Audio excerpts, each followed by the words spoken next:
Welcome to Momentum Investing, property investing made easy. One of the world's top podcasts on property investing, bringing you the top experts in the field so you can learn firsthand what it takes to create passive income and take control over your financial future. Are we in a crash? Are we in a recovery? What is going on in the economy, and where will it go with this new order of things that we're going through? So much is happening right now. When doing an analysis of the economy, we got arrows pointing straight up, we got other arrows pointing straight down, and it is so hard to see where are we going. It's like driving in the middle of the night on a misty evening with the headlights on, and you see about 3 feet forward. And every time you get 3 feet forward, you see 3 feet again. But we have no idea where we're going, if we're going right off a cliff, if the path's gonna turn, or if it's a safe, straight way home. We just don't know. And that's why right now the economy is very, very interesting. I want to share with you some key figures, some key statistics from what we're seeing right now, both in the UK, in the Eurozone, in China, and in the United States. So please join me as we go over to the flip chart. By the way, welcome. My name is Daniel Wood. I'm one of the founders of Momentum Property Education, and we are proud to bring you videos like this every single week with updates on the economy, updates on how you can take your game to the next level, interview with top experts, and of course, how to create passive income from property investing. Please subscribe to our channel. If you want this type of updates, if you want to learn more, subscribing to the channel allows YouTube to send you notifications when it's time for an exciting new video. Also, if you like the video, it shows YouTube that this is the type of videos you want more of. It will improve your recommendations on YouTube. And of course, we really, really appreciate it because it allows us to reach more people. So if you click that like button, thank you so, so much. And also, as a thank you, we have a partnership with Eden Reforestation Project. So for each like we get on this video or any other video we have, we will actually plant a tree. So please click that like button. It really makes a difference. All right, let's go over to the flip chart. Let's look at some numbers. All right, so let's take a look at the numbers together because we've gotten a lot of numbers coming in lately. So first off, let's look at the UK growth. The UK is slowly recovering from the pandemic, but we are seeing certain areas having huge backlashes. We don't know what the new Omicron variant is going to do. We don't know. We've seen, Christmas parties be locked down. So there are a lot of things going on, but let's take some looks. So Ireland is actually doing really, really well, just 0.3% below pre-pandemic levels. So Ireland, Northern Ireland, has essentially caught up to how it was pre-pandemic. They've kind of figured out how to live in a pre-pandemic world. London's doing okay. They're at minus 1.8%. So that's some good recovery, especially with everything people have believed would happen with Brexit and now with COVID. They're actually doing pretty well. So we can at least be happy about that. The UK as total is down 2.1% compared to pre-pandemic levels. The recovery has been a little slower than we expected, but than financial experts expected. We've kind of been a little in between on it, but we try to give you the data. Right now it's down 2.1. That has led, the biggest loser, so to speak, in the UK is the West Midlands because it's a lot of factories, a lot of manufacturing, and because of the supply shortages, that has been really tough. I mean, we are in the middle of an energy crisis, a pandemic, a supply chain crisis, and all that is affecting the West Midlands really, really much, meaning they are actually down 9.7% compared to pre-pandemic. So the West Midlands is one of those areas that we hope will get a pickup, because that will pick up the entire UK economy. Now, what we're seeing in private individuals, one of the things we said that would greatly determine how this recovery would go was the savings that private individuals, families that have been saving up during the pandemic. Savings in the UK is higher than it has ever been. But now in October, November, that reversed. Savings were down, borrowing was back up. So that reversed. Now, that was one of the things we said could be a sign that the money was going back into the economy and that would boost our economic recovery.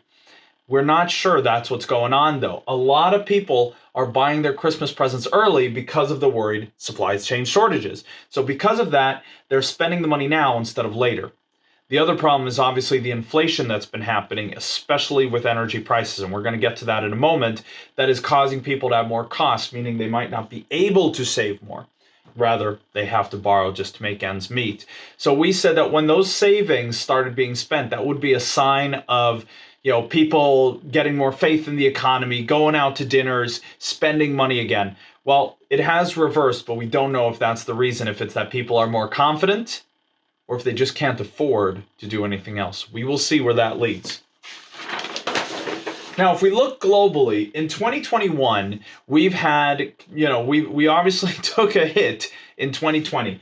We've recovered by 5.6% globally in 2021, which is good. And it is expected the Organization for Economic Co-Development, basically the global economic, team that's trying to get countries to work together, they expect that 2022 will have a 4.5% growth, which for the UK would mean that we are past pre-pandemic levels. So if that continues, we'll be in good shape.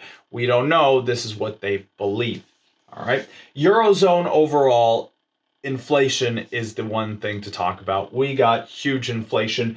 In October, it was at 4.1%. Well, in November, that jumped to 4.9%. A big part of that is energy. Like I said, we're in an energy crisis. Energy inflation is up 27.4%. In Sweden, they're saying it costs €6 just to take a shower. So this is going up, and that is not good. They need to do something to grab this energy crisis. So if you have solar panels, good for you. You were prepared. For everyone else, might need to take a little colder showers. The U.S. is also seeing a hit. So in October, we had continued their healthy job growth with 546,000 new jobs created. That is on the heels of a great September, August, and so on. But November took a hit. Only 210,000 new jobs were created, though it did still lead to a fall in unemployment by 0.4%. The unemployment in the U.S. is now at 4.2%, which is very, very close to pre-pandemic. So in that sense, they're doing well, but this lack in growth in new jobs is worrying. So we'll see where the U.S. is on the way. China, well, I didn't want to put too much about China here because most of it is property market crash, energy crisis, supply chain shortage, inflation. It's bad news after bad news. The one good thing is that their PMI, their Purchase Manager Index, which is basically are companies buying things? Are they acquiring things to be able to produce them and sell? If this number is over 50, it means the economy is going to grow or expected to grow. If it's under 50, it means it's contracting. Well, for 2 straight months, China has been contracting. They've had a PMI of under 50. Now it's finally touching just barely over 50. So maybe China is turning a corner. Now, these are very bleak numbers. And overall, what it says is we might be growing. We might be contracting. We got rampant inflation. Energy prices are crazy. Job growth is down. And we'll see where we end up. I know this is not fun numbers to look at, but that is the reality we're in. So what do? Well, we're smart. We find good deals. We make good deals, and we figure out ways to keep growing as individuals. That is the best thing we can do for the economy. It's the best thing you can do for yourself, your family, and your loved ones. Keep doing good deals. If you need help, we're here to support you. Please come to us in the International Property Investors Group. And hey, one thing you can do is meet people, keep your safe distance, but maybe play a game of Cash Flow 101. That is a great board game where you learn how to build your finances. You can join the Momentum Cash Flow Club's Facebook group. You can either go to our Facebook page, you'll see our link groups, or just search for Momentum Cash Flow Clubs. You can join and find the club closest to you. They meet up about once a month and play cash flow. You meet like-minded individuals. So we'd love to have you join us. Thank you so much for joining us here today. Please hit that like button. It makes a huge difference for us. Of course, we'll plant the tree as a thank you, and make sure you're subscribed. You don't want to miss any updates because there is so much going on in the economy. We're going to keep on top of it for you all the way through next year, of course, and keep on keeping you updated so you're making the right investments with the right knowledge and information. Good luck. Thank you so much for joining us today. We'll see you soon.